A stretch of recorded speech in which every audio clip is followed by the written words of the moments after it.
LA fires, gang of 100 people on scooters are looting buildings in Wild West evacuated areas. Is this shocking? Absolutely not. We've seen all the images of just robbing from jewelry stores, just 100 people going into a 7-Eleven and just taking whatever they want.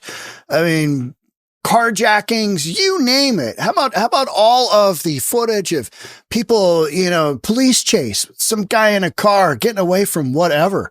I mean, you've got the Wild West in LA. That was before these fires. So now you've got a situation where you got mandatory evacuation. You don't have enough cops. You don't have enough firemen to go around to make this all secure because this geographic area is so big. Looting. It's going to be a thing. Let's get into it. Here we go. You got looters coming to your house. That's one time you'd want a gun. Be a good idea to have a gun, but California is so anti-gun. Well, see how that works out, right? It's just like, I don't even want to say what I would do, but it's shocking. Did you worry about your safety when you confronted? No. For looters out here, they have already arrested nearly 24 people inside evacuation areas. The National Guard has been brought in to bolster security, and some people have gone back home to try to defend what they have left. Chris Van Cleef has that from Altadena. The sense of loss in Altadena is hard to describe. One of my thoughts is, man, so many of these communities, there's not a lot to loot there. But, you've got those one-off random homes, right, that just didn't get taken down, kind of like in Maui. How come that one didn't get hit? Yeah, it's weird how fire hops over one or whatever. A lot of conspiracy theories on that. But so much of this, so many of these homes that weren't hit, they're just wide open because you don't have enough police. You don't have enough authority to make this go. You didn't have enough before this fire, before all these wildfires happened. And now you've got this going on. It is just opportunity for those looters. And I know you've got officials saying, oh, we're going to prosecute you to the full extent of the law. What is that? A misdemeanor? Probably, right? So, California, this is what you wanted. This is what you get. Here's the deal. Unfortunately, yeah, it's just terrible. Destruction is everywhere. And then this island of 6 seemingly untouched homes saved by Pete Villani stayed behind to fight back the massive firestorm. These are all my friends. These are all, we're a family here. I love my neighbors. And it's like, you feel guilty because I survived. I couldn't save the whole block. No, it's got to be terrible. Without hotspots, another threat emerged. Looters. He says he and a neighbor have chased off 2 groups attempting to break into the homes still standing. What kind of person, what kind of human being would take advantage of somebody at that point? It's just like... Same individuals who rob stores in broad daylight. Same individuals run around shooting each other. Same individuals that just don't really have any...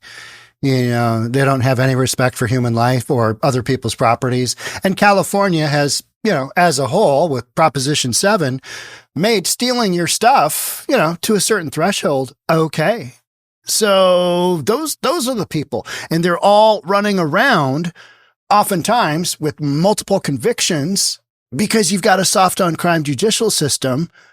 And need I say more, right? I mean, those are the people. And so all of a sudden, you've got these individuals who've just been living their life. All of a sudden, they got to deal with, looters. Wow, how did that happen? Well, I don't even want to say what I would do, but it's shocking. Did you worry about your safety when you confronted the folks trying to get in that house? No, I will say this. It would have been a bad day for them to do anything.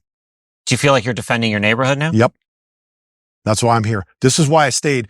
He's still standing watch even as the National Guard's armored vehicles are blocking evacuated neighborhoods and police are ramping up patrols. Looting has zero tolerance. Looting or exploiting in the disaster areas will not be tolerated. Anybody caught looting or committing crimes in the affected areas will be arrested and prosecuted to the fullest extent of the law. That's the problem. That's the problem. Yeah, that doesn't mean anything. It's worth it to take this risk because, number one, they know that there aren't enough folks out there to cover all this. This is a massive, massive geographic area. So they just got to skirt just a little bit. They're going to get to somewhere where they can get in and do their thing. This was the view from Jonathan Esham's home Tuesday as the Eaton fire raced towards it. Almost what I would say the surface of the sun might look like, It was just pure chaos and panic everywhere. He evacuated, and while the fire stayed out, it appears someone tried to break in, busting out a window and trying to pry this one open. The idea that somebody could have been in your house while you guys were evacuated. It's horrifying. Like, I don't even want to imagine it. A horror disgustingly man-made. This is the reality of other communities day in and day out. It just is. So now all of a sudden it's like this shift has happened and people are being, having to face, okay, what happens when I lose my house, or what happens when my home gets broken into and I'm not really used to having that happen. Just a lot of these things going on. And if you look at the big picture is this makes up, I'm sorry this is happening, but this makes absolute sense. This has been lined up for years and years and years to have this kind of thing happen. In the middle of this massive natural disaster. Along with many of our law enforcement partners, which they're doing amazing work from the get-go. I do want to thank Nancy Ward from the Office of Emergency Services, who you'll hear from. We've been talking for days before this event started, and from the very beginning, it was, what do you need and what can we get you? Sean DeRee from the California Highway Patrol, who you'll hear from, same thing. We have 60 CHP officers assigned to various areas in the Los Angeles County Sheriff's Department area. They have been instrumental in helping. And then Major General Beavers, who you'll see or hear from as well. 400 guardsmen. And the minute I saw him out here, he's like, what else do you need? And I told him, we need more. Again, the problem is this area, I know at one point in time, this area, I think it was the Palisades fire, was described as 2.5 times the size of Manhattan. That is a massive, massive geographic area. Even if you got 400 guardsmen, even if you got 1,000 cops, think of the perimeter of that area and how much manpower it would take to really close that off. And guess what? They're busy doing other stuff right now, right? They can't just, all the first responders, aside from the firemen, can't just be standing there going, nope, you can't come in. We're going to stop looters. It's just sheer math. This isn't over. The fires may be closer to being over. You hear that from our fire chiefs if it goes that way, but we do have this pending weather event. We are not going to de-escalate the number of people that we have out. From a law enforcement perspective, that'll stay the same. A couple of other factors. I want to reemphasize that we do have a curfew still in effect for the impacted areas. That goes from 6 p.m. till 6 a.m. What does that mean? Simply stay out of the areas if you are not a first responder or have emergency business there. I know there's a lot of folks trying to get back to their houses.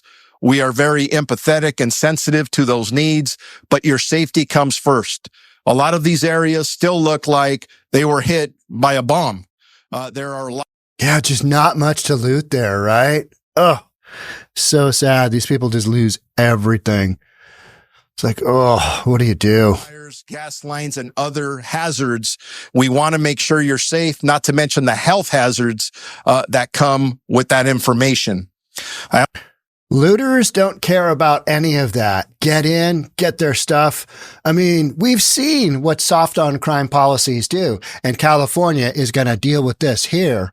One way or the other. You're going to have a bunch of politicians go, I can't believe they're doing this.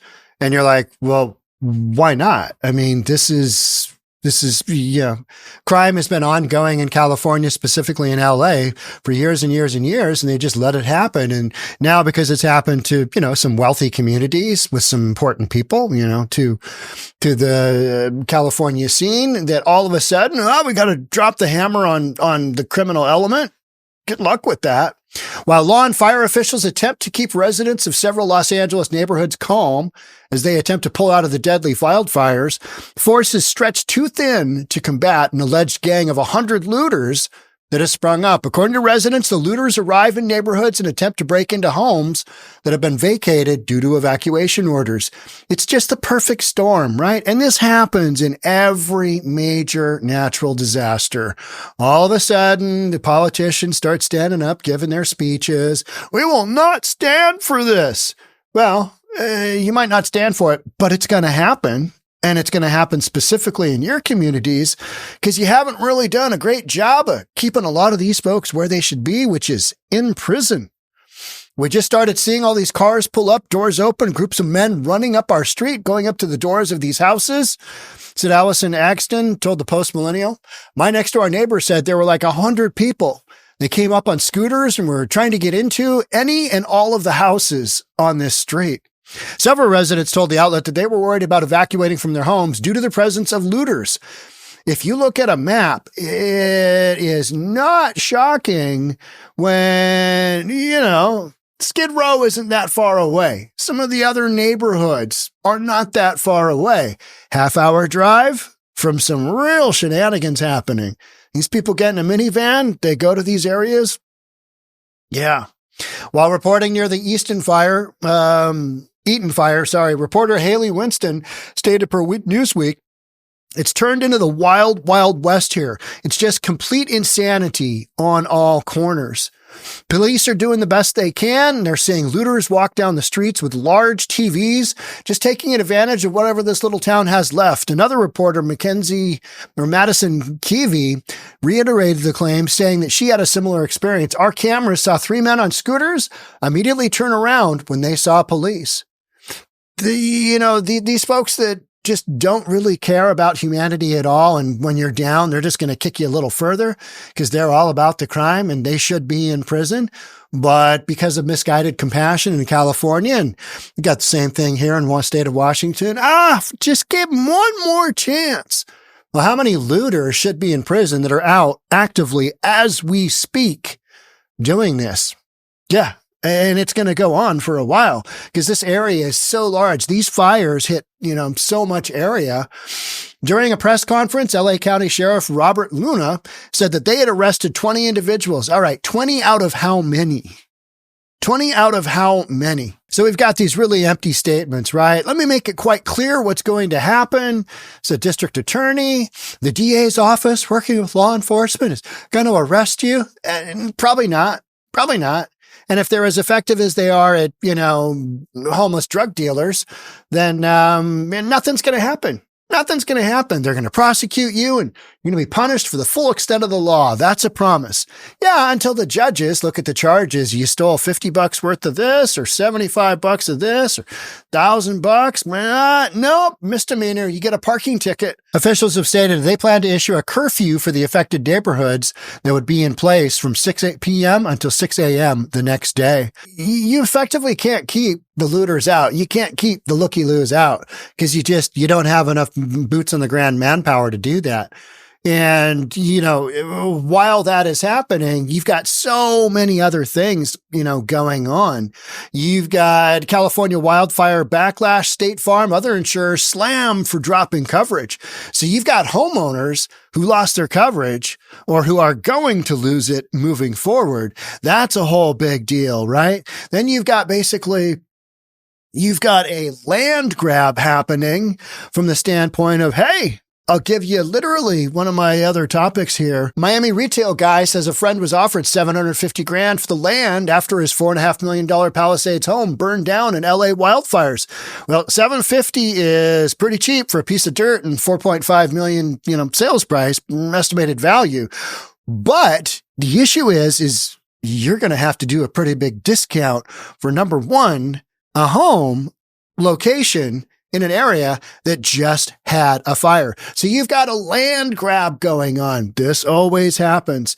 You've got a grab for goods, people's stolen goods. You've got police trying to make sure that people aren't stepping on power lines. You've got firefighters actively, trying to prevent the fire from doing its thing. And to me, some of this was some of this you could have done something about. Whether or not the Los Angeles Fire Department has a diverse and, diversity, DEI was a big thing in their, choice of the firefighters they have. I don't really care about that. Yeah. And that doesn't really, do anything for me, but it's one of those things where you put all these things together. You've got the mayor of Los Angeles in Ghana while this went down. I mean, weather alerts were such that, hey, we're going to have some pretty big winds. And, you've got Gavin Newsom basically blaming, hey, why wasn't there enough water? Why wasn't there water in the one important reservoir? And why hasn't there been enough water? Well, you got to pump the water here. Then, when the fire goes through, it opens up all the water lines. And so it just bleeds all the water out. And, we diverted all that water out to the Pacific Ocean that Trump talked about. You've just got all of these storylines that don't make the existing political structure in California look all that competent, right? And now you've got looters. It's inevitable. It's like, all right, this is just a day that ends in Y. This is just going to happen. And it's sad. But, you don't see this in communities where everybody's got a gun, where everybody believes in 2A. You're not going to see as much of this, are you? No, but in California where nobody has a gun except the bad guys, right? I mean, that's what they lead you to believe. Oh, we're so virtuous. We're so sanctimonious here in California. Well, that is not going to work out all that well. You can tell in that one video we just watched that guy wanted to say it was not going to go well for them because I got a gun and I'm willing to shoot them. But he knows damn well in California, you can't really say that kind of thing because otherwise you'll just be ostracized. Same thing here in Washington State, even though we're an open carry. Guns, oh, that's terrible. This is a situation when your house burned down, when your neighborhood's burned down and your house is left standing and the looters are coming. That's when it would be a pretty good idea to own a firearm. However, there's so many different things are happening throughout this process. I mean, it's just absolutely crazy and it's nuts that, this is going on. And yet, this has been happening for years and years. And now we're having massive wildfires in January. It's not even the hot season, right? It's not even the hot, dry season. But because of management, because of forest fire management and a whole bunch of other things, this is what we're dealing with. So, to add insult to injury, thousands of Los Angeles homeowners were dropped by their insurers before the Palisades fire.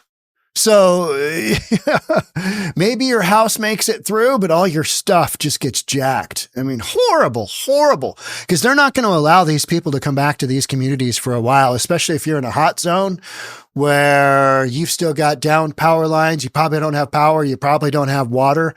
Living in that environment is going to be a no-go for a long time. So these areas are just wildly exposed to whatever looters want to kind of come their way.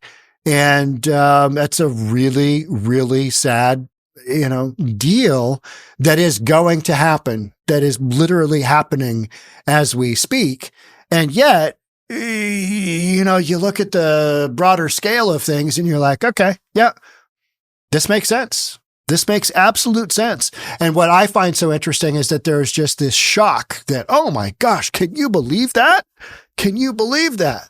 Wildfires, yes, we've known this is a thing. Looting. What happened after Rodney King? Looting. What happened during Black Lives Matter? Looting. Right? I mean, this is not a shocker. Those folks will take advantage of any kind of event to make this happen. In a big disaster like this, that is the perfect storm. So 20 people arrested, that'll go way up. But unfortunately, law enforcement is busy doing other stuff as well, right? I mean, you got a lot of people on the ground doing a lot of work, and only so much of that is going to be protecting stuff that can be replaced. So unfortunately, looting, yeah, that is just going to happen in droves, unfortunately. Thanks for being here. I'll catch up with you in the next one. Bye for now.